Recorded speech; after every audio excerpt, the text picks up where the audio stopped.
Hello friend, welcome to my channel modern student coaching centre. दोस्तों आज हम लोग क्लास 12 का इंग्लिश का चैप्टर 1 जो कि इंडियन सिविलाइजेशन एंड कल्चर है उसका टॉप वीवीआई ऑब्जेक्टिव को देखेंगे। ठीक है, तो चलिए शुरू करते हैं। इससे पहले आपने मेरे चैनल को सब्सक्राइब नहीं किया तो सब्सक्राइब जरूर करें और बेल आइकन को ऑन करें जिससे सभी वीडियो आप तक आसानी से पहुंच सके। ठीक है, तो चलिए शुरू करते हैं। देखिए पहला question, Mahatma Gandhi was born in, मतलब महात्मा गांधी का जन्म कब हुआ था? 2 जनवरी 1910। ठीक है, दूसरा है 2 अक्टूबर 1869, तीसरा है 2 अक्टूबर 1879 और चौथा है नन ऑफ द दिस। ठीक है, ये तो सबको पता होना चाहिए कि इसका जो आंसर है कौन सा हो जाएगा। इसका आंसर हो जाएगा ऑप्शन नंबर बी। ठीक है, यानी कि 2 अक्टूबर 1869 में महात्मा गांधी का जन्म हुआ था। ठीक है, चलिए आते हैं अगले क्वेश्चन की ओर। ठीक, ये रहा आपका दूसरा question. Mahatma Gandhi was more मतलब महात्मा गांधी क्या थे? ज़्यादातर क्या थे? पॉलिटिशियन थे या सोशल रिफॉर्मर थे या स्पिरिचुअल लीडर थे या इकोनॉमिस्ट थे? ठीक है, तो इसका ऑप्शन क्या हो जाएगा? इसका जो आंसर हो जाएगा वो थे एक स्पिरिचुअल लीडर, मतलब आध्यात्मिक क्या थे? नेता थे। ठीक है, यानी कि अगर बात करें इसका ऑप्शन नंबर, तो ऑप्शन नंबर सी इसका राइट आंसर हो जाएगा। ठीक है, चलिए आते हैं अगले क्वेश्चन की ओर। और ये रहा आपका अगला क्वेश्चन। ठीक है, Mahatma Gandhi used as the chief weapons, मतलब महात्मा गांधी किस हथियार का प्रयोग किया करते थे? ठीक है, तो इसका देखिए पहला है न्यूक्लियर वेपन्स, दूसरा है गन्स, तीसरा है ट्रूथ एंड नॉन वायोलेंस, चौथा है नन ऑफ द दिस। ठीक है, तो इसका जो आंसर हो जाएगा ट्रूथ एंड नॉन वायोलेंस, मतलब कि सत्य और अहिंसा का महात्मा गांधी यूज किया करते थे। ठीक है, यानी कि ऑप्शन नंबर सी इसका राइट आंसर हो जाएगा। ठीक है, चलिए आते हैं अगले क्वेश्चन की ओर। और ये रहा आपका अगला क्वेश्चन। ठीक है, चौथा, in the following article which is written by Mahatma Gandhi, मतलब इसमें से कौन सा आर्टिकल जो महात्मा गांधी लिखे थे? ठीक, पहला ऑप्शन है रिपब्लिक, दूसरा है यंग इंडिया, तीसरा है कूली, चौथा है द हिंदू। ठीक है, तो इसका जो आंसर हो जाएगा ये हो जाएगा option number B, young India. Mahatma Gandhi कौन सा जो ये लिखे थे? यंग इंडिया लिखे थे। क्या हो जाएगा इसका आंसर? ऑप्शन नंबर बी हो जाएगा, यंग इंडिया।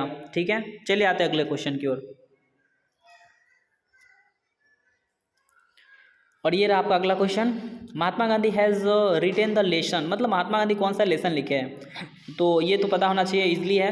क्या हो जाएगा? पहला है द अर्थ, दूसरा है द आर्टिस्ट, तीसरा है स्नेक और चौथा है इंडियन सिविलाइजेशन एंड कल्चर। ये तो सबको पता होना चाहिए। महात्मा गांधी जो ये जो लेसन लिखे है उसका नाम क्या है? Indian civilization and culture. जो ऑप्शन नंबर क्या है? ये हो जाएगा डी नंबर ऑप्शन में। ठीक है, चलिए आते हैं अगले क्वेश्चन की ओर।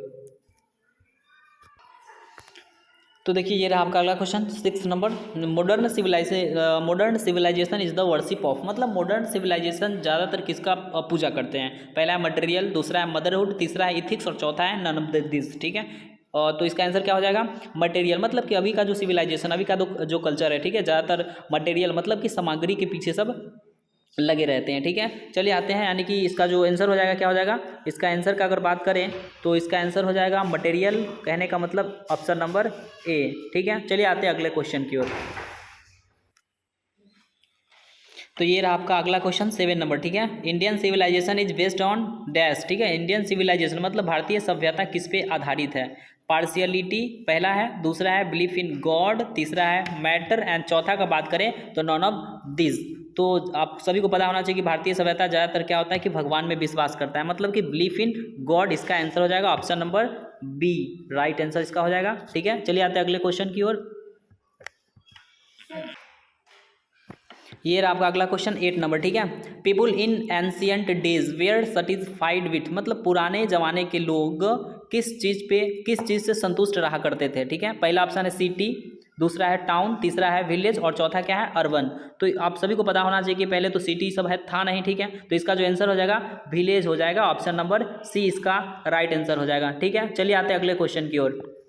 और ये रहा आपका अगला question, 9 number, dash were satisfied with a small village, मतलब कौन छोटे से गांव से संतुष्ट रहा करते थे? ठीक है, पहला है ऑप्शन यूरोपियन, दूसरा है जर्मन, तीसरा है आवर एंसेस्टर और चौथा है रोमन। ठीक है, तो इसका जो अगर हम चैप्टर के अकॉर्डिंग बात करें तो इसका आंसर हो जाएगा ऑप्शन नंबर सी, मतलब आवर एंसेस्टर। हमारे पूर्वज जो थे वो छोटे से गाँव से संतुष्ट रहा करते थे, मतलब ऑप्शन नंबर इसका सी इसका राइट आंसर हो जाएगा। ठीक है, चलिए आते हैं अगले क्वेश्चन की ओर। और ये रहा आपका अगला question, wealth and luxurious do not make a happy, मतलब धन और वैभव किसे खुश नहीं कर पाता है, ठीक है। पहला ऑप्शन है मैन, दूसरा है एनिमल, तीसरा है फिश और चौथा है बर्ड्स, ठीक है। तो इसका जो आंसर हो जाएगा ये हो जाएगा ऑप्शन नंबर ए, यानी कि मैन। आदमी को क्या होता है कि धन और वैभव ये कभी खुश नहीं कर पाता है, ठीक है। चलिए आते हैं अगले क्वेश्चन की ओर। तो देखिए ये रहा आपका अगला क्वेश्चन 11 नंबर, ठीक है। Dash were ruler of Egypt, मतलब कि जो इजिप्ट का राजा था कौन था, ठीक है। पहला है ऑप्शन अमेरिकन, दूसरा है फराओ, तीसरा है अफ्रीकन और चौथा नन ऑफ द दिस, ठीक है। तो आप सभी को पता होना चाहिए कि इस चैप्टर के अकॉर्डिंग बात करें तो इजिप्ट का संबंध किससे है, फराओ से है। फराओ मतलब वहाँ का शासक था, ठीक है। यानी कि इसका जो आंसर हो जाएगा ऑप्शन नंबर बी इसका राइट आंसर हो जाएगा, ठीक है। चलिए आते हैं अगले क्वेश्चन की ओर। और ये रहा आपका अगला question, dash was spiritual leader than a politician, मतलब कौन पॉलिटिशियन से ज़्यादा आध्यात्मिक नेता थे, ठीक है। पहला ऑप्शन है राजीव गांधी, दूसरा है इंदिरा गांधी, तीसरा है महात्मा गांधी और चौथा है सोनिया गांधी, ठीक है। तो इसका जो आंसर हो जाएगा क्या थे, क्या थे, अध्यात्म नेता। तो इस आप सभी को पता होना चाहिए कि इसका जो आंसर हो जाएगा महात्मा गांधी, यानी कि ऑप्शन नंबर सी इसका राइट आंसर हो जाएगा।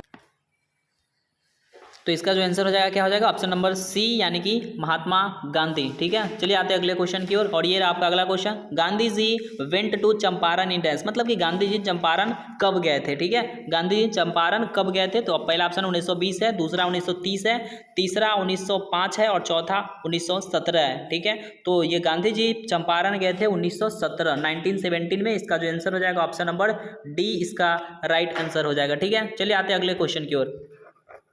और ये रहा आपका अगला question, my experiments with truth was written by, मतलब माई एक्सपेरिमेंट विथ ट्रूथ किसने लिखा है, ठीक है। पहला ऑप्शन है महात्मा गांधी, पहला ऑप्शन है नेहरू, दूसरा है महात्मा गांधी, तीसरा है सरदार पटेल और चौथा है नन ऑफ दिस। तो आप सभी को पता होना चाहिए कि my experiment with truth Mahatma Gandhi की आत्मकथा है, यानी कि इसका जो आंसर हो जाएगा ऑप्शन नंबर बी, यानी कि महात्मा गांधी इसका राइट आंसर हो जाएगा, ठीक है। चलिए आते हैं अगले क्वेश्चन की ओर। और ये रहा आपका अगला क्वेश्चन, आवर एंसेस्टर्स, और यहाँ पे आवर हो जाएगा, आउट नहीं होगा, आवर होगा, ठीक है। Our ancestors enjoyed dash rule, मतलब हमारे पूर्वज कौन सा नियम से आनंदित रहा करते थे, ठीक है। पहला ऑप्शन है नाइस, दूसरा है नेशन, तीसरा है सोसाइटी और चौथा का बात करें तो होम है, ठीक है। तो इसका जो आंसर हो जाएगा होम रूल से, मतलब आवर एंसेस्टर मतलब हमारे पूर्वज जो थे वो ज़्यादातर होम रूल का एंजॉय लिया करते थे, ठीक है, आनंदित रहा करते थे। चलिए आते हैं अगले क्वेश्चन की ओर, यानी कि इसका आंसर जो हो जाएगा ऑप्शन नंबर डी इसका राइट आंसर हो जाएगा। अब अगले क्वेश्चन की ओर आते हैं। और ये रहा आपका अगला क्वेश्चन, हैप्पीनेस लार्जली मतलब अब है कि हैप्पीनेस क्या है, खुशी मोटे तौर पर क्या है, ठीक है। पहला ऑप्शन है मेंटल कंडीशन, दूसरा है डिजीजेस, तीसरा है इमेजिनेशन और चौथा नन ऑफ द दिस है, ठीक है। तो इसका जो आंसर हो जाएगा मतलब कि खुशी आमतौर पर क्या है, एक मेंटल कंडीशन है, मानसिक स्थिति है, ठीक है। यानी कि ऑप्शन नंबर इसका ए इसका राइट आंसर हो जाएगा, ठीक है। चलिए आते हैं अगले क्वेश्चन की ओर। और ये रहा आपका अगला क्वेश्चन, इंडियन ग्लोरी।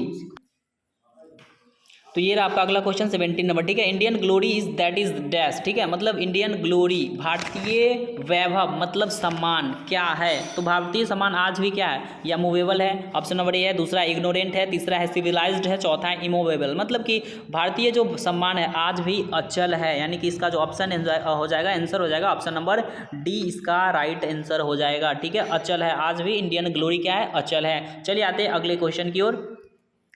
और ये रहा आपका अगला question, in ancient days the common people enjoyed, मतलब पुराने ज़माने के लोग किस चीज़ में इंजॉय लिया करते थे, फॉरेन रूल से या स्लेवरी से या कोर्ट रूल से या ट्रू होम रूल से। तो इसका जो आंसर हो जाएगा, जो पुराने ज़माने के लोग थे हमारे पूर्वज थे वो ट्रू होम रूल, मतलब कि क्या होता था कि होम रूल में इंजॉय लिया करते थे, मतलब ऑप्शन नंबर इसका डी राइट आंसर हो जाएगा, ठीक है। चलिए आते हैं अगले क्वेश्चन की ओर। तो इसका जो आंसर हो जाएगा क्या हो जाएगा, ऑप्शन नंबर डी इसका राइट आंसर हो जाएगा। चलिए आते हैं अगले क्वेश्चन की ओर। और ये रहा आपका अगला question, to observe morality is to attain master over, मतलब कि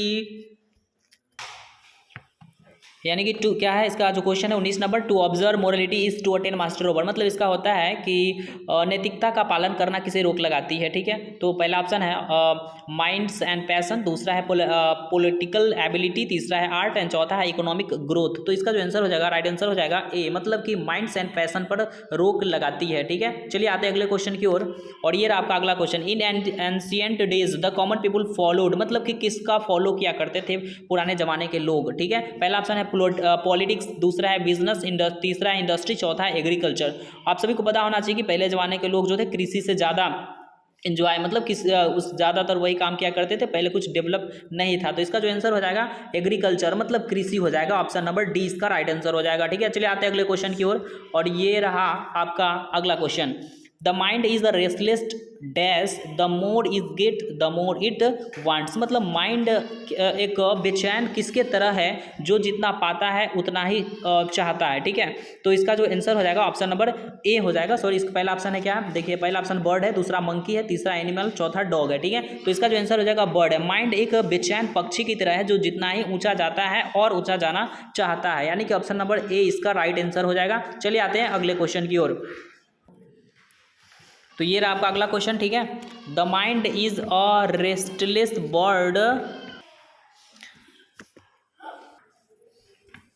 तो ये रहा आपका, देखिए ये जो क्वेश्चन है क्या है, the mind is a restless bird which always remains, मतलब कि क्या है, the mind is a restless bird which always remains, मतलब माइंड एक बेचैन पक्षी की तरह है जो हमेशा क्या चाहता है तो ये देखिए इसका जो ऑप्शन है पहला नंबर अनसर्टिफाइड है, थर्स्टी है, सिक है एंड थिन है। तो देखिए माइंड एक अनसर्टिफाइड है, जो जितना ही चाहता है मतलब और उतना जो जितना पाता है और उतना चाहता है, ठीक है। यानी कि जो इसका आंसर हो जाएगा ऑप्शन नंबर ए इसका राइट आंसर हो जाएगा, ठीक है। चलिए आते हैं अगले क्वेश्चन की ओर, और ये रहा आपका अगला क्वेश्चन। तो देखिए ये जो क्वेश्चन है, the tendency of Indian civilization is elevate to, मतलब कि भारतीय सभ्यता की जो प्रवृत्ति है किसे बढ़ावा देती है, ठीक है। पहला ऑप्शन है मोरलिटी, दूसरा है पार्शियलिटी, तीसरा है मोरल विंग और चौथा है ऑनेस्टी। तो इस सभी को पता होना चाहिए कि इसका जो आंसर हो जाएगा ऑप्शन नंबर सी हो जाएगा, भारतीय सभ्यता जो है नैतिकता से संबंधित है, ठीक है। तो इसका जो आंसर हो जाएगा क्या हो जाएगा, right answer option number C हो जाएगा, ठीक है। चलिए आते हैं अगले क्वेश्चन की ओर, और ये रहा आपका अगला question, European civilization will mean dash for India, मतलब यूरोपीय सिविलाइजेशन भारतीय सभ्यता को क्या करती है, ठीक है। तो देखिए पहला ऑप्शन है लिविंग, दूसरा है वांट, तीसरा है र्यून और चौथा है रियल। तो ये जो यूरोपियन सिविलाइजेशन है भारतीय सभ्यता को खराब करती है, र्यून करती है, ठीक है, बर्बाद करती है। ऑप्शन नंबर क्या हो जाएगा इसका, सी इसका राइट आंसर हो जाएगा, ठीक है। चलिए आते हैं अगले क्वेश्चन की ओर, और ये आपका अगला question, the people of Europe, ठीक है, are inspired by dash and Roman writers, मतलब कि यूरोप के जो लोग थे, ठीक है, यूरोप के जो लोग हैं वो किससे इंस्पायर होते हैं या हुआ करते थे। तो इसका जो ऑप्शन हो जाएगा, सॉरी इसका जो ऑप्शन है पहला इंडियन, दूसरा ग्रीक, तीसरा ब्रिटिश और चौथा क्या है, ग्रीक है, ठीक है। तो इसका जो राइट आंसर हो जाएगा, इसका राइट आंसर हो जाएगा ऑप्शन नंबर बी, चैप्टर के अकॉर्डिंग क्या हो जाएगा ऑप्शन नंबर बी, यानी कि ग्रीक राइटर से क्या थे इंस्पायर, मतलब कि प्रेरित रहा करते थे, ठीक है। चलिए आते हैं अगले क्वेश्चन, और ये रहा आपका अगला question 26, who according to Mahatma Gandhi is a restless bird, मतलब महात्मा गांधी के अकॉर्डिंग इस चैप्टर में, ठीक है, महात्मा गांधी के अकॉर्डिंग इस चैप्टर में बेचैन पक्षी की तरह कौन है, पैरोट है,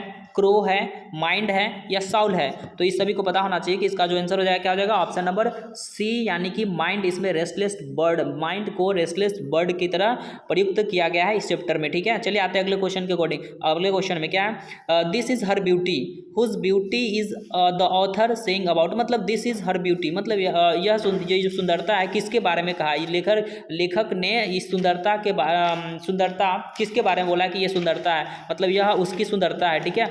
क्या है पहला ऑप्शन, क्लियोपात्रा के बारे में या हेलेना के बारे में या इंडिया के बारे में, यूके के बारे में। तो इस चैप्टर का अकॉर्डिंग का बात करें तो इसका जो आंसर हो जाएगा ऑप्शन नंबर सी हो जाएगा, मतलब दिस इज हर ब्यूटी, मतलब इंडिया के ब्यूटी के बारे में चर्चा किया गया इस चैप्टर में, यानी कि ऑप्शन नंबर सी इसका राइट आंसर हो जाएगा इंडिया, ठीक है। चलिए आते हैं अगले क्वेश्चन की ओर, और ये रहा आपका अगला क्वेश्चन, ये रहा आपका अगला question, who set a limit to our indulgence, ठीक है, जो हमारी बुद्धि की सीमा को निर्धारित करते हैं वो कौन थे, ठीक है, जो हमारी बुद्धि की सीमा को निर्धारित किया करते थे वो कौन थे। तो पहला ऑप्शन है आवर पेरेंट्स, दूसरा है आवर पीपुल, तीसरा है आवर एंसेस्टर्स और चौथा है नो बडी। तो अब आप सभी को पता होना चाहिए कि हम लोग अपने पूर्वजों से प्रेरित है, मतलब आवर एंसेस्टर इसका राइट आंसर हो जाएगा। क्या हो जाएगा? ऑप्शन नंबर सी इसका राइट आंसर हो जाएगा। ठीक है, चलिए आते हैं अगले क्वेश्चन की ओर, और ये रहा आपका अगला क्वेश्चन। देखिए ये रहा आपका अगला क्वेश्चन 29 नंबर। ठीक है, the European are becoming slaves of, मतलब यूरोपियन लोग किसके गुलाम बनते जा रहे हैं। ठीक है, ब्यूटी के, एमएनसीएस का, या मटेरियल कंफर्ट्स का, या स्पिरिचुअलिज्म का। ठीक है, तो इसका जो आंसर हो जाएगा, राइट आंसर हो जाएगा ऑप्शन नंबर सी, मतलब मटेरियल का, मटेरियल कंफर्ट का क्या होते जा रहा है, गुलाम बनते जा रहा है। ठीक है, चलिए आते हैं अगले क्वेश्चन की ओर, और ये रहा आपका अगला question, Gandhi ji dead in at hands of a fanatic on death, मतलब गांधी जी की मृत्यु कब हुआ था। पहला ऑप्शन है 31 अक्टूबर 1984, दूसरा है 20 फरवरी 1960, तीसरा है 30 जनवरी 1948 और चौथा है नन ऑफ द दिस। तो इस सभी को पता होना चाहिए कि गांधी जी का मृत्यु, महात्मा गांधी का मृत्यु 30 जनवरी 1948 1948 नाथूराम गोडसे के द्वारा हुआ था, यानी कि ऑप्शन नंबर सी इसका राइट आंसर हो जाएगा। ठीक है, तो दोस्तों उम्मीद करता हूँ कि वीडियो पसंद आया होगा, तो लाइक शेयर एंड कमेंट जरूर करें, और चलिए मिलते हैं अगले चैप्टर में। जब तक के लिए जय हिंद एंड टेक केयर।